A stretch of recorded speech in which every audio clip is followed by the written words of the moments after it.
Wala tayong kuryente, so recorded lang ito. And but again, the preaching of God's word should not be hindered sa mga ganitong mga power interruptions. And ang pag-uusapan natin, this will be series sa Love Month, which is February na, first Sunday of February. And ang series natin ay Basic Love. Ano nga ba yung basic love na yan? Iisa-isahin natin yung basic love na yan.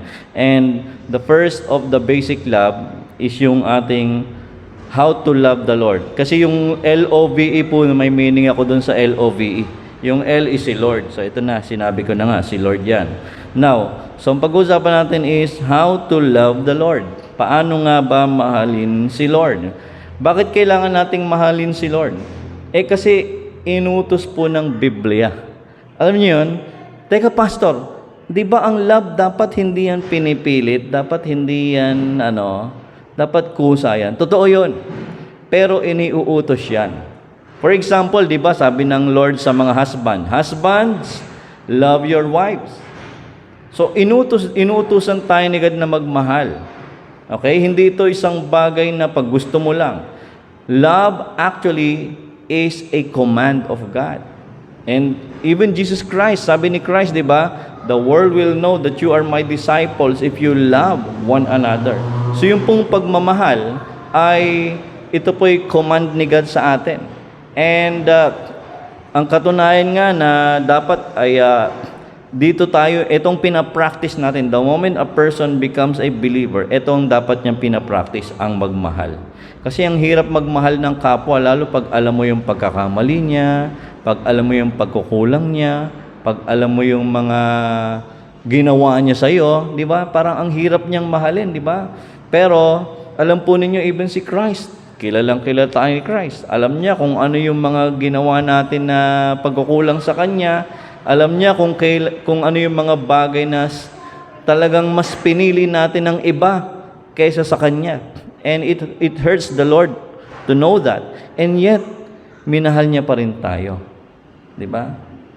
Kaya yung pagmamahal po, ito'y iniutos ng Diyos. Bakit? Kasi marami pong dahilan. Like, if we will check our notes dito sa may Matthew 22, verses 35 to 38. Ang kwento nito, may isang lawyer na tinanong si Christ, which is the greatest among the commandments? At ang sabi ni Kristo sa may verse 37 rather, sabi niya, and Jesus said to him, you shall love the Lord your God with all your heart, and with all your soul, and with all your mind. This is the great and first commandment. So, inilahad ni Kristo ang pinakadakilang utos. And if this is the greatest commandment, this should have our greatest concern and priority.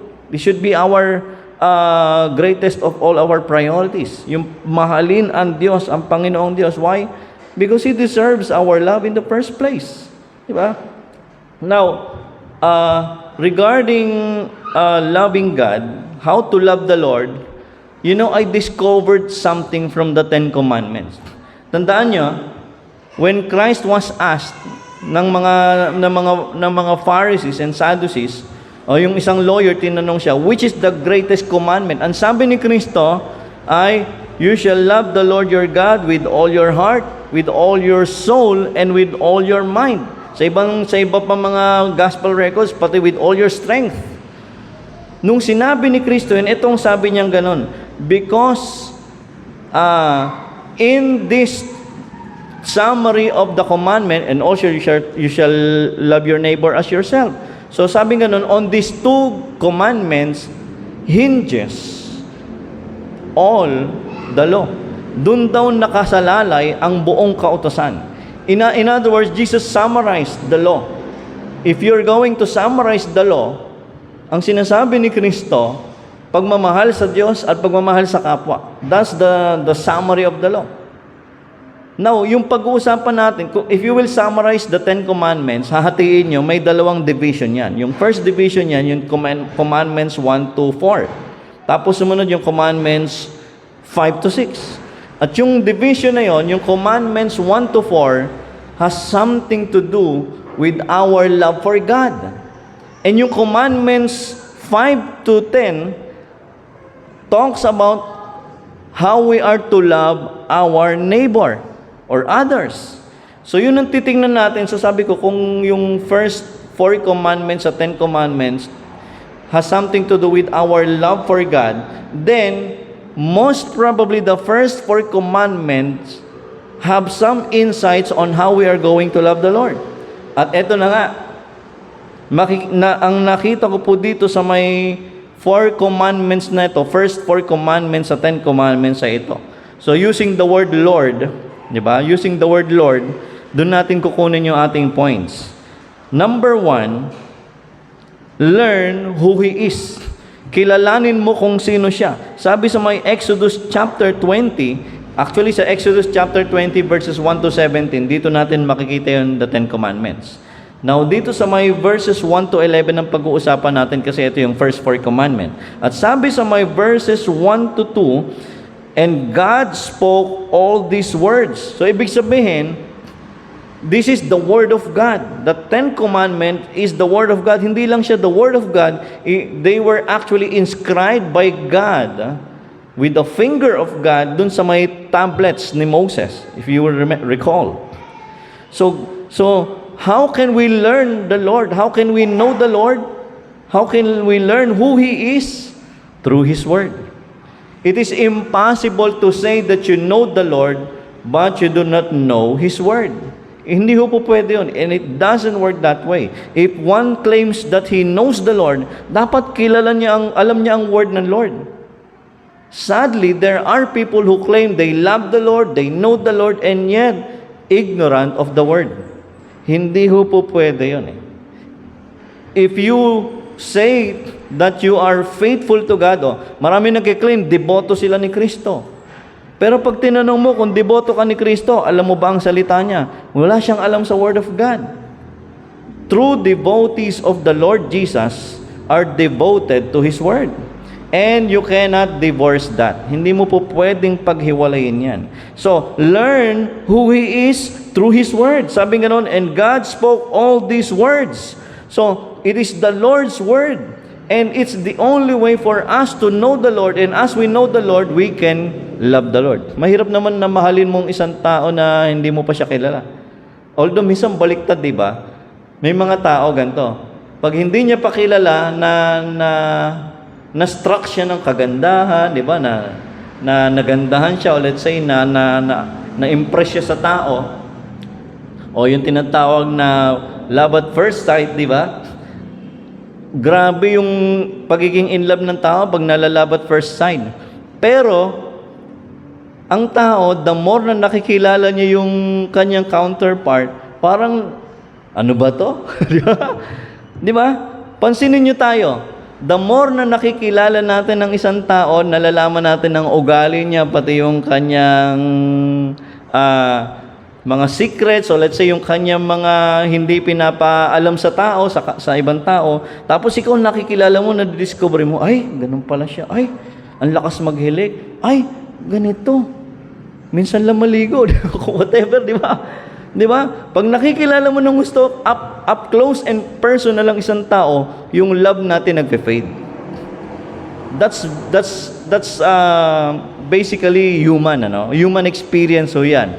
Na pag ang tao, the more na nakikilala niya yung kapwa niya, nung unang impression niya, hangang-hanga siya, bilib na bilib siya, gandang-ganda siya, di ba? Pero bandang huli, the more na nakikilala niya, nalalaman niya na itong tao to hindi pala perfect, may mga flaws.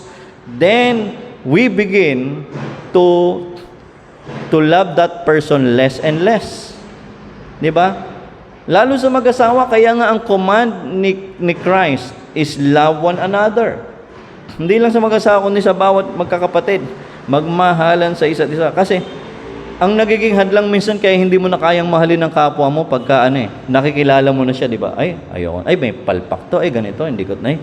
Di ba? Ang tanong, ikaw ba perfect ka? Hindi rin naman, di ba? So, ibig sabihin, just because your brother is not perfect, Just because your brother also fails, just because your brother has is a work in progress, it does not mean na we will love that person less and less.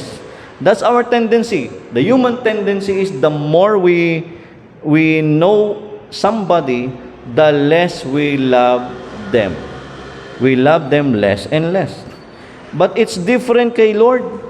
Si Lord, kilalang kilala ka. Alam niya kung ano yung mga binalak mo. Alam niya kung ano yung mga nililihim mo. Alam niya kung ano yung mga pagkakataong mas pinili mo yung barkada, yung bisyo, yung petisin mo kaysa sa Kanya. Alam lahat ni Lord yon. Pero, just like what He did to Peter, di ba? Peter, I know you denied me 3 times, Peter, but here I am, coming here in Galilee, meeting you, and would love to restore you back. Ganyan ang pagmamahal ni Lord. Ang hirap matarok, mahirap isipin, kahit na, di ba, siguro kung tayo si Lord, sabihin natin, oh, ikaw, Pedro, dininay mo ko in public, sorry, goodbye na lang, na? Ganon dininay mo ko in public, pinahiya mo ko Di ba? 3 taon tayo magkasama, tapos biglang i-deny mo ko, then, kanya-kanya na lang tayo ng landas, Peter. Sorry. Di ba? Hahanap na lang ng ibang mas okay. Hindi ganun si Lord. Bagamat tayo minsan ganun sa ating kapwa. So, learn who He is. Sabi niya ganun, sa may verse 1, verse 2, I am the Lord your God. How to know the Lord? Learn who He is by His Word and by what He says about Himself. Di ba? Di ba mas maganda naman na hayaan natin si God magsalita kung anong description niya sa sarili niya kaysa yung sarili ng natin na perception. Iba pa rin pag siya na yung nagsalita for Himself. That's why when Moses asked the Lord, what am I going to tell Pharaoh about who He is sending me to him? Sabi ng Lord, I am that I am has sent you. Or sa salita natin na yung Yahweh has sent you. Kasi yung salitang I am that I am, or He will be what He is, di ba? Sa Hebrew word, ang ginamit dyan yung tetragrammaton na 4-letter word na YHWH. Minsan ang basa ng iba ay Yahweh. Minsan pinipilit ng iba Jehovah basa, pero Yahweh ang basa ron. Anyway, regardless kung ano man ang bigkas dyan, ang mga Hudyo nga hindi binibigkas yung pangalan na yan And yet, di ba? Sometimes we view God based on our perception instead of viewing God based on His Word. So if you want to really know who the Lord is, then learn who He is through His Word. And then sabi ng Lord, I am the Lord your God who brought you out from the land of Egypt. The Lord was talking about His deliverance of Israel from the hands of Pharaoh. So what is this passage is telling us? Learn who He is through what He has done for you. And the Lord God is giving salvation, deliverance from sin, from harm. If somebody calls on the name of the Lord, the Bible said, whoever calls upon the name of the Lord will be saved. Sigurado po yon. Pag nanampalataya ka sa Panginoong Hesus, maliligtas ka. Hindi yung, sumampalataya ka na, teka muna, obserbahan muna natin yung Christian life mo kung magtatapat ka talaga hanggang wakas, di ba? May condition ba? Wala Nung ginran ni Lord yung salvation mo, when you receive Christ in your heart, then that's it. There's no strings attached. There's no conditions else attached. Di ba? I am the Lord who brought you out of Egypt. And the best starting point, kung hindi mo pa kilala ang Panginoong Hesus bilang yung tagapagligtas, hindi mo tiyak kung saan pupunta ang kaluluwa mo kung dumating ang kamatayan. The best starting point is placing your trust in the Lord Jesus Christ. Parang, Lord, sige, pagkakatiwala ko sa iyong buhay ko, then it's up to you kung saan nyo ako dadalhin. Wherever you lead me, I will just follow. Wherever you call me, I will just go. So, how to love the Lord? Learn who He is. Kilalanin mo kung sino siya based on His Word, based on what He says about Himself, based on what He has done for you. Like si Abraham, di ba? Bakit nauso yung mga salitang Jehovah Jireh, Jehovah, iba't iba mga Jehovah titles, di ba? Alam niyo kung ba't nauso yun sa Old Testament? Hindi yun dahil, kasi kaya nabuo yung mga Jehovah titles na yun because mayroong ginawa si Lord sa kanyang buhay. Like si Abraham, di ba? Yung Jehovah Jireh. Or ibig sabihin, the Lord who provides. Bakit niya tinawag si Lord na siya yung Diyos na nagpo-provide? Kasi when He was about to offer His son Isaac, instead of Him taking the life of the lad of Isaac, the Lord stopped him and said to Abraham, do the child no harm. Now I know. Ngayon napatunayan ko na mahal mo ako kaysa sa iyong anak. Minsan nagiging kompetensya ni Lord sa pagmamahal natin sa Kanya, yung mga blessings na dumarating sa buhay natin. Di ba? Example, trabaho. Di ba? Pray ka ng pray, Lord, bigyan mo ng trabaho. Pag binless mo ako, magtatapat ako. Yung ibang nagpa-pray, wala na. Di ba? So, naging naging dahilan pa ng paglayo mo sa Lord. Di ba? Si Abraham siguro napansin ng Lord. Isipin, ikaw ba naman, tumanda ka, magwa 100 years ka nang walang anak. Ha? Tapos, pinangakuan ka ng Lord. Tapos, panganay mo pa, nag-iisa. Isipin mo yun, grabing pagmamahal ni Abraham kay Isaac. Alam niyo kung bakit super tinding pagmamahal ni Abraham kay Isaac? Kasi, bukod sa yung pagmamahal niya kay Isaac na kaisa-isa niyang anak, biologically kay Sarai, ay yung pagmamahal ng tatay at yung pagmamahal ng lolo na si Abraham. Imagine yun, pagmamahal nga lang ng lolo, di ba? Minsan nga, ang kalaban ng mga magulang, yung mga lolo at lola, di ba? Ang konsentidor ng mga apo, yung mga, di ba? Di ba? Kung sino pa yung mga wala tayong magawa kasi excited sa apo. Di ba? Just imagine kung gaano kamahal ni Abraham si Isaac. Pagmamahal ng tatay at pagmamahal ng isang lolo na. Di ba? So pag pinagsama mo yung grabing pagmamahal, siguro napansin ng Lord, pambira tong si Abraham, mukhang nawawalan ng time sa akin Araw-araw, anak niya na lang ang kalong-kalong niya. Mukhang nawawalan ng time mag-pray at kausapin ako Subukan ko nga si Abraham. Abraham, sige nga, ialay mo nga yung anak mo doon sa isa sa bundok ng Moriah. Diba? At sabi ng Lord, nung sumunod si Abraham, ngayon napatunayan kong mas mahal mo ako kaysa sa iyong anak.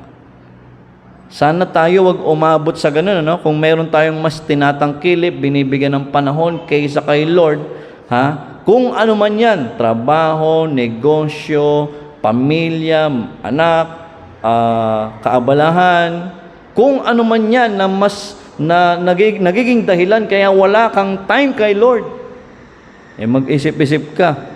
Si Abraham nga, di ba? Muntik nang mawala ng anak. I'm not saying that. I mean, kasi siloso si Lord, tandaan nyo. Mamaya, mabasa natin dito, siloso si Lord, dito sa passage natin. Di ba? At sabi rito, I brought you out of the land of Egypt, out of the house of slavery. So if you want to learn who the Lord is, learn who He is through His Word, through what He says about Himself, through what He has done in your life, and through who you are, that you belong to the Lord. May isa nagpa-counsel sa akin, Pastor, paano ko ma-overcome itong pornography? Of course, marami nagpapa-counsel sa akin tungkol dyan. Sabi ko, alam mo,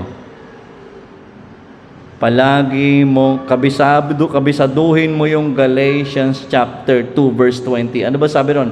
I have been crucified with Christ, and it is no longer I who lives, but it is Christ. He is the one who lives in me. O kung si Kristo na pala nabubuhay sa puso mo, nasabi din ni Paul, and the life that I now live, I live by faith. in the Son of God who loved me and gave Himself for me. Ibig sabihin, kapag ikaw ay na kay Kristo, hindi na dapat ikaw ang nasusunod sa sarili mo, sa isipan mo, sa emotion mo. Ang dapat na iniisip mo, Lord, ano ba ang tama kong iisipin? Ano ba ang tama kong sasabihin? Ano ba ang tama kong damdamin? Ano ba ang tama kong reaksyon pag may ganitong sitwasyon? Doon nasusukat ang maturity ng tao. May mga tao, Kristiyano siya, pero pag nagkakaroon na ng problema, lumilitaw yung old self niya. Dapat hindi mangingibabaw ang old self mo. Dapat ang mangingibabaw si Kristo. How will that happen? You submit your heart to the Lord. And Lord, sabi mo, Lord, nung wala pa ako sa iyo, ganito ako mag-react, ganito ako mag-react pag may nangaaway sa akin. Pinapatulan ko. Pero dahil ikaw nang nabubuhay sa puso ko, Lord, hindi ko napapayagan na yung old self ko ang masunod at yung dati kong gawin ang magagawin ko, kundi hihilingin ko na tulungan niyo ako sa biyaya at kapangyarihan ng Banal na Espiritu na mag-respond sa situation ko the way Christ would respond. And that's a spiritual growth. So, basic love lang to, basic love. How to love the Lord? Number 1, learn who He is ng Lord. Yung O ng Lord ay only God. Only God in your heart. Sabi sa my verse 2, verse 2 hanggang 6, sabi rin dito, again, I'm reading the 10 Commandments, ha? So yung first commandment, I am the Lord your God. Di ba? Who brought you out of Egypt. You shall have no other gods before me. That's first commandment. Second commandment, madalas tong second commandment, itong binubura sa mga pader na nakikita yung 10 commandments eh. Pero itong second commandment, you shall not make for yourself a carved image or any likeness of anything that is in heaven above, or that is in the earth beneath, or that is in the water under the earth. You shall not bow down to them. Huwag ka raw gagawa ng rebulto. Huwag mo silang luluhuran. Command to eh. Alam, punitin natin to sa Bible. Nasa Bible po yan. Sabi ganon, you shall not bow down. Huwag mong luluhuran ng mga rebulto. Yeah? O paglingkuran sila. Bakit daw? For I, the Lord your God, am a jealous God. Seloso akong Diyos. Only God. Si God lang dapat ang Diyos, ang number 1 sa puso mo. Idolatry, hindi lang ito yung paggawa ng Diyos-Diyosan. Anything that is number 1 in your heart, that is your priority than God, that is your idol. At minsan marami tayong mga idol sa buhay natin. Minsan ang idols ng isang Kristiyano sa buhay niya, pera. Panahon ng pagsamba, sa sideline pa, sayang ang kita. Minsan ang idol ng tao sa buhay niya ay trabaho. Minsan ang idol ng tao sa buhay niya ay kapwa niya, either yung asawa niya. Di ba? Paano pag ikaw Kristiyano ka, tapos yung asawa mo hindi Kristiyano, tapos pinipressure ka, tapos sabihin sa'yo, pagka nagpatuloy ka dyan sa Panginoon mo, sa pag-church mo dyan, o pag-attend mo ng small group na yan, magdi-divorce tayo. O, sino pipiliin mo? Di ba? And a lot of people fail to show to God na mas mahal nila si God kaysa sa isang ordinaryong tao na nilikha lang din naman ni God. He should be exclusive in your heart. Dapat mayroong lugar sa puso mo na walang pupwedeng lumugar kung hindi si Lord lamang. Yung trono, kumbaga sa picture natin, kung ang puso mo ay mayroong throne, may trono, dapat ang nakaupo sa trono na niya ng puso mo si Lord. What is a throne in your heart? It symbolizes the decisions, the will, na anuman ang gustuhin, yun ang masusunod. Yun ang ating throne of our heart. Sino nakaupo sa trono ng puso mo? Ibang tao? o sarili mo, o bisyo mo. Check your heart. But any other that you obey than God will be your God, and that's an idol. But sabi ng Lord, may warning si Lord, Itong isa of the commandments ni God, ito yung may warning.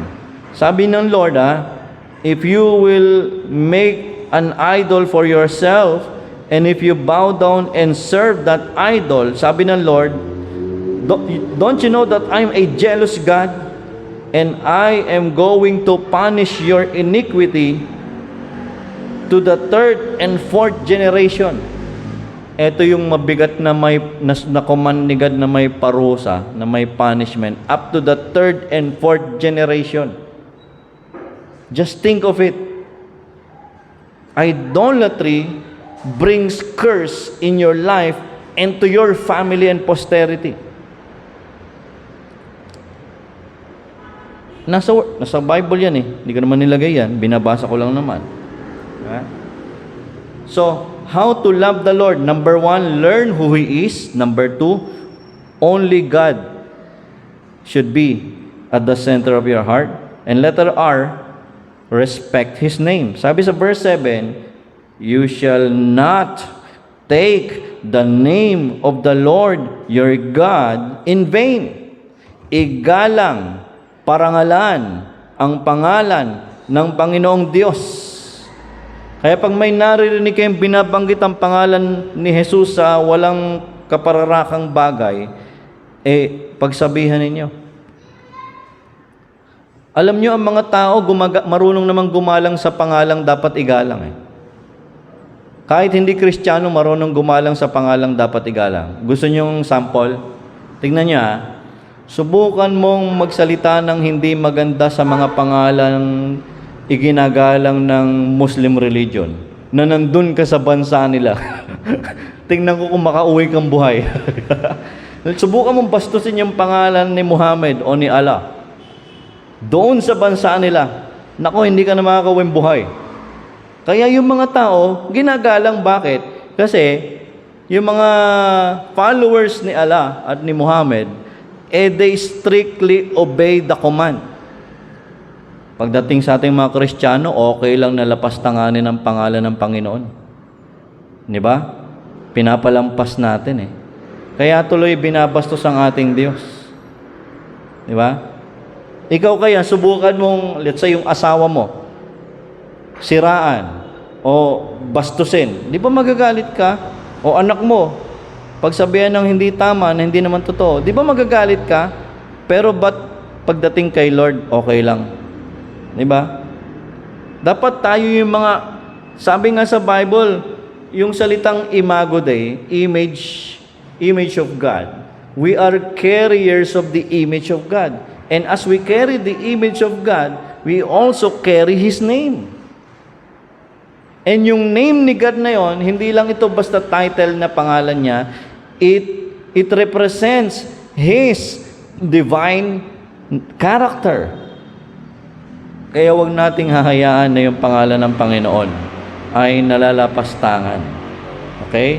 I don't know, pero parang at least meron akong alam ng mga website na nagre-review ng mga movie, tapos may nakalagay dun sa review nila, may profanity. Ibig sabihin nun, pag ginamit yung pangalan ng Lord, bagsak ang rating agad niyan sa kanila. Sana may mga ganun pa, di ba? Obscenity, violence, di ba? O yung mga ganun yung mga metrics na ginagamit nila to review movies. Di ba? Sa atin okay lang Hindi tayo nagre-react man lang kahit sa sarili natin pag yung pangalan ng Panginoon ay nilalapastangan ng mga tao. Respect His name. Paano natin i-respeto ang pangalan niya? Be careful to use God's name. Make it sure na pag ginamit mo yung pangalan ng Panginoon, hindi yung parang may masabi lang. Di ba? Lalala ko may mga nagpe-pray. Mas marami yung Panginoon kaysa sa lahat ng sila. Panginoon, ganito. Panginoon, ganito. Panginoon. Di ba? Sabi naman ng Lord, di ba? Paulit-ulit kung walang kabuluhan, sayang lang Di ba? Don't associate God's name to anything. carelessly. Make it sure na pagpangalan ng Diyos, ingatan natin at pangalagaan natin. Bakit? Kasi pag ang pangalan ng Panginoon, minahal mo, pinangalagaan mo, pinrotektahan mo, at itinaas mo sa harap ng mga tao, itataas ka rin ng Lord. Respect His name. Be responsible to use God's name. And be accountable as well. Bakit? Because we will be held liable sa bawat sasabihin natin. Sabi sa may Matthew chapter 12, verses 36 to 37. Sabi ni Kristo, si Kristo mismo nagsasalita, I tell you, on the day of judgment, people will give account for every careless word they speak. Ang mga tao minsan, pag mainit ulo, lahat na lang sinasabi. Sabi ng Bible, I tell you, Matthew 12, 36 to 37, I tell you, on the day of judgment, people will give account, magsusulit ka, sa bawat salitang namutawi sa bibig mo, na hindi mo binabantayan ng dila mo. Verse 37, for by your word, you will be justified, and by your words, you will be condemned. So be responsible sa pananalita mo and how you are going to mention the name of the Lord Jesus. Yung mga essence, yung probably sila yung nag-translate nung Qumran scrolls na na-discover early 1900s. Itong mga essence na ito, one of the strictest sects of the Judaism religion, nung sinasalin nila yung Old Testament, nagpuproduce sila ng maraming copy kasi wala pang Xerox machine nun at saka printer eh. So, sinusulat nila yon. Every time they write the proper name of God, yung tetragrammaton, yung YHWH, pagka dun, nagtatranslate sila o nagkokopya sila, pag darating na sa pangalan ni Yahweh, ang gagawin nila, ibababa nila yung panulat nila, tapos, maliligo sila, magpapalit sila ng damit. Pagkatapos nila magpalit ng damit, babalikan nila yung kanilang panulat at marahan nilang isusulat yung pangalan ng Panginoong Diyos. Ganun nila nirespeto ang pangalan ng Diyos. Minsan yung mga Hudyo, mga Israelites, pag nagpo-post sa Facebook, hindi nila minimension yung word na God. G*D. Ganun ginagamit nila. Pansinin nyo, kung may kilala kayo ng mga Hudyo o may friend kayo sa Facebook na Hudyo, they don't mention G-O-D kasi super aware sila doon na dapat igalang yung pangalan ng Diyos. So, how to love the Lord? L, yung Lord, L, learn who He is. O, only God in your heart. R, respect His name. And last, letter D ng Lord, devote time for God. Kung mahal mo ang Diyos, maglalaan ka ng panahon para sa Kanya. Look at verse sa Exodus chapter 20, sa may verse 8 to 11. Sabi rito, remember the Sabbath day, to keep it holy. I understand may mga nagsusulong na ang araw ng pagsambaraw ay Sabado. But I have already encountered many of them. And at pinakita ko sa kanila na sa New Testament, ang church nagmi-meet on the first day of the week. Why? Because Jesus rose from the dead on the first day of the week, and Jesus meets His disciples on the first day of the week. And the church in the book of Acts were meeting on the first day of the week. Paul commands collection during church worship on the first day of the week. 1 Corinthians chapter 16, Acts chapter 20, verse 7. Some of the passages that tell us clearly that the New Testament meets for worship on the first day of the week and not on the seventh day, which is Sabbath. Pastor, paano to? Wala na ba itong command na to? Sabbath simply means rest. Day of rest. Ang sinasabi ng Lord, huwag puro katrabaho.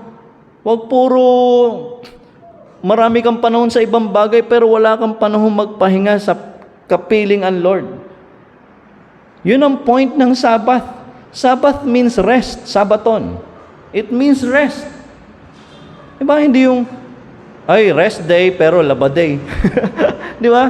Pagka rest day, talagang ilaan mo na iniisip mo si Lord, o hindi naman buong araw, at least meron kang sandali sa araw na yon na nilalaan mo na kayong dalawa lang ni Lord.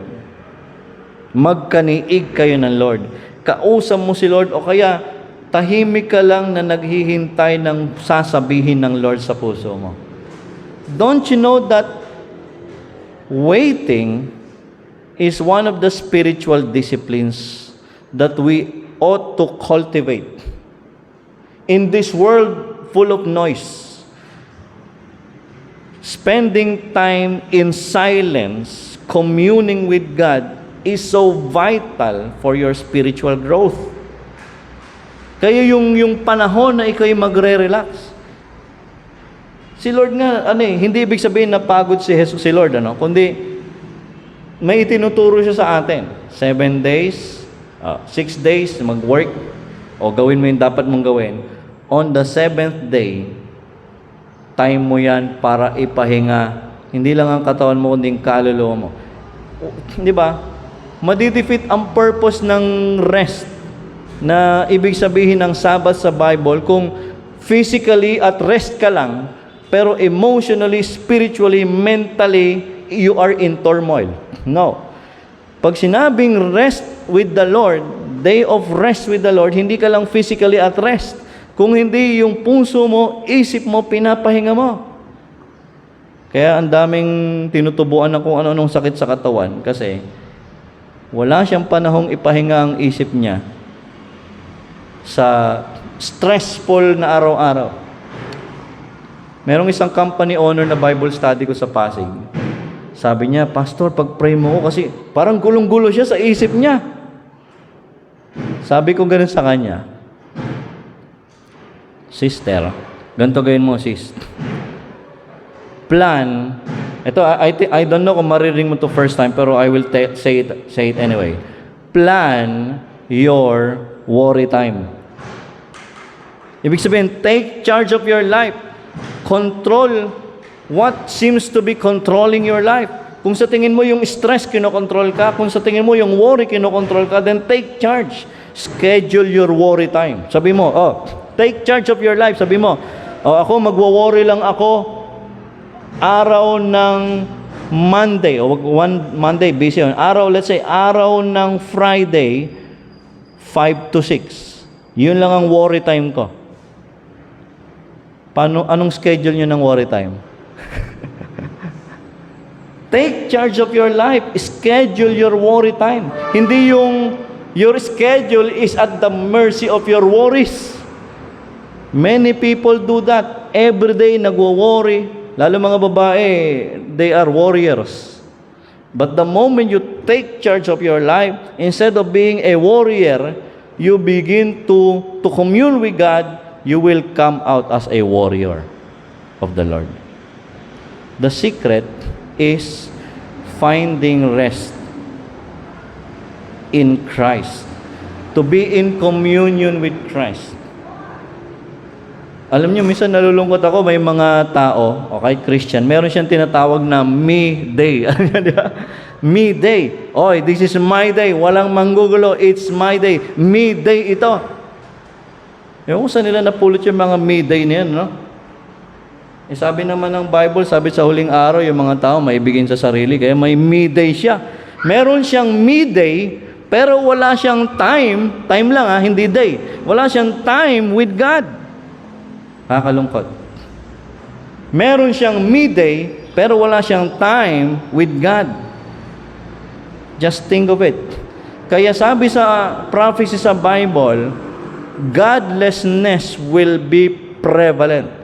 In fact, if you are going to read the book of Jude, yung word na ungodly doon, 1 chapter lang yon, ilang verses lang yon, pero yung word na ungodly doon, ilang beses binanggit. Yung mga tao na ungodly, who has done ungodly things in an ungodly way, according to the ungodliness, being ungodly in their ways.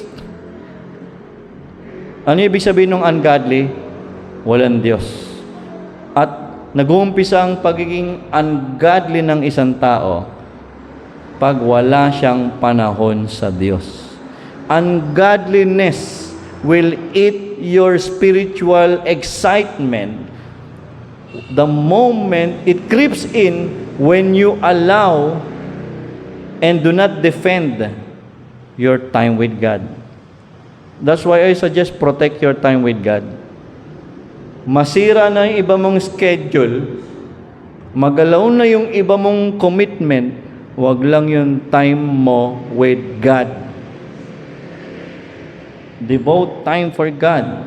And using the word rest, letter R ng rest, remind yourself to rest and be with God. Sabi kasi ng Bible, ito sabi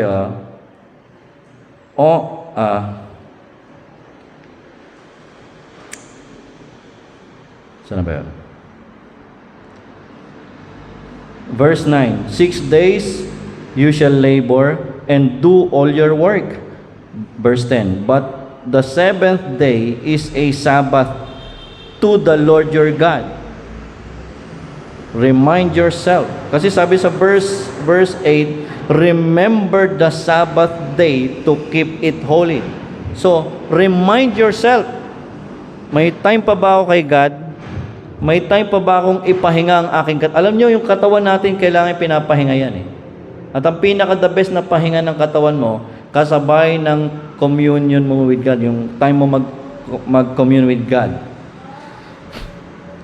Alam ba ninyo kung bakit ang Israel were carried into Babylon and they stayed in Babylon as captives for 70 years. Alam nyo kung bakit? Kasi for 490 years, 7 times 7, ilan? 49, tama? For 490 years, ang Israel, hindi nila pinagpahinga yung lupa nila. Alam niyo bang pinagpapahinga din dapat ang lupa? Yung lupa, yung lupang sinasakahan. Pinagpapahinga din yan. Hindi nila sinunod yung command ni God na ikaw, for 6 years, tataniman mo yung lupa mo, but on the 7th year, hindi ka magtatanim, pagpapahingahin mo yung lupa mo, hayaan mong tubuan siya ng damo kung ano man ang tumubo dyan, pero wag mong bubungkalin ang lupa mo on the 7th year. Bakit? Sabi ng Lord, pagpahingahin mo rin ang lupa. Oh, pati pala lupa, pinagpapahinga ng Lord. So, yung katawan mo naman, lupa rin yan. Katawang lupa mo, pagpahingahin mo rin. At alam ninyo, dahil si Israel, for 490 years, tandaan niya, 490 years, hindi nila pinagpahinga ang lupa ng Israel. You know what happened? The Lord judged them.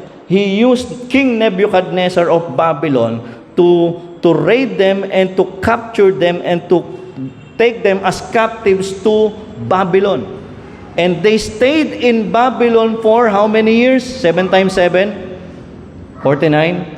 For 70 years. For 7. Yung number na 7, merong special place sa Bible din, ano? 490 years, hindi nila pinagpahinga ng lupa. Dahil dyan, sige, 70 years. Kinuha ng Lord ang bawat taon na hindi nila pinagpahinga ang lupa. Kinuha ng Lord yon. And they spent 70 years in Babylon, starting from 536 BC. Diba? So si Lord naniningil din pala yan. Diba? Diba sa workplace merong rest day, diba? Merong, ano yan? Ang tawag doon? Vacation leave or sick leave, diba? Diba sa ibang mga company, yung mga leave na yan, pag hindi mo nagamit, pwede mong singilin. Tama ba? Pwede mong singilin. Halimbawa, ay, paano ba yan, boss? Hindi ko nagamit yung aking vacation leave. So, imo-monetize ko na lang. Di ba? Eto si Lord, pagka hindi mo ini-spend yung time mo para magpahinga sa piling niya, sisingilin ka rin ng Lord. Kaya yung rest mahalaga, tandaan ninyo. Ipahinga ninyo, dapat may schedule kayo. I'm not saying tuwing Sabado, kasi iba masyadong naging parang Pariseyo na eh. Sabado talaga eh. Yung Sabado, hindi araw ng pagsamba, araw ng pahinga mo yon, personal na pahinga mo. Araw ng pagsamba, Sunday. Diba? So, remind yourself to rest and be with God. Letter E. Exhaust the other days to be productive. Sabi dito sa my verse 6, 6 days you shall labor. Verse 9 ba to? 6 days you shall labor and do all your work. So, exhaust the other days to be productive. Letter S. Secure your time to rest in the Lord. Sabi sa may verse 10, but on the seventh day is a Sabbath to the Lord your God. Kay Lord yan. So, iba yung worship day mo, Sunday. Iba rin yung rest day mo, kaniig si Lord. Of course, meron kang daily quiet time. Pero yung rest day mo, nakapahinga yung kaluluwa, pati katawan. I don't know kung ginagawa ng maraming Kristiyano yan. Magandang gawin. It's a good practice. It's a good spiritual discipline. Di ba? And the moment we practice this spiritual discipline, makikita nyo kaibahan. Ang laki po ng kaibahan ng spiritual stamina, strength, fortitude, and yung iyong spiritual depth ay iba. Kasi lumalalim ka. The more you spend time with God, you grow deeper in your spiritual life. At yung last ng rest. So una, remind yourself. Letter E, exhaust the other days to be productive.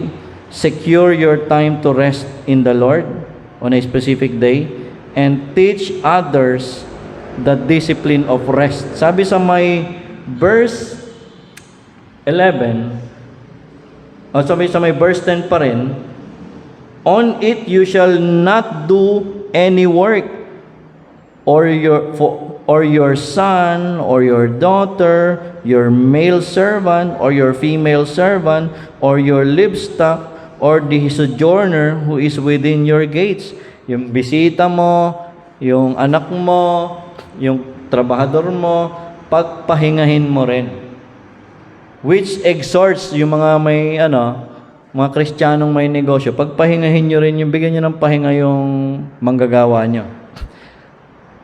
Mahirap yung 24 oras, 8 days a week. Nako, it's a sure way na mapaaga ang buhay. So yung discipline ng rest, ginagawa din dapat natin yan. Pinapahinga natin ang ating katawan from work at ang ating puso at isipan from the stressful daily life. At nagkakaroon tayo ng time with God. So that's it. Basic Love Series 1. How to love the Lord. Number 1, learn who He is. Para maibig mo siya, kilalanin mo kung sino siya. And then, make it sure that He is the only one in your heart. And then letter R, respect His name. Honor His name. And glorify His name. And then letter D, devote time to rest in the presence of God. Manalangin tayo. Lord, salamat po sa inyong salita. Lord, teach us, Lord God,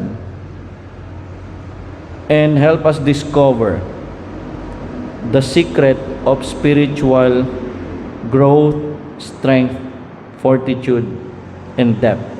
And that is spending time at rest in your presence. Forgive us, Lord, kung masyado kaming busy sa maraming bagay, minsan wala na kaming panahon para sa iyo. Pero napakahalaga po pala na magkaroon kami ng panahon para sa iyo. Because how can we say that we love you if we do not have time for you? And the only way for us to have time for you, not only when we are together with fellow believers in the church, but on our personal schedule, we should find time to rest our body as we rest our souls, our hearts and minds. in your presence. Salamat po Lord sa inyong salita. Naway kapulutan namin ito ng aral at magamit namin upang mapalago ang aming spiritual life, ma-develop namin itong discipline of waiting and spiritual rest. In Jesus' name, Amen.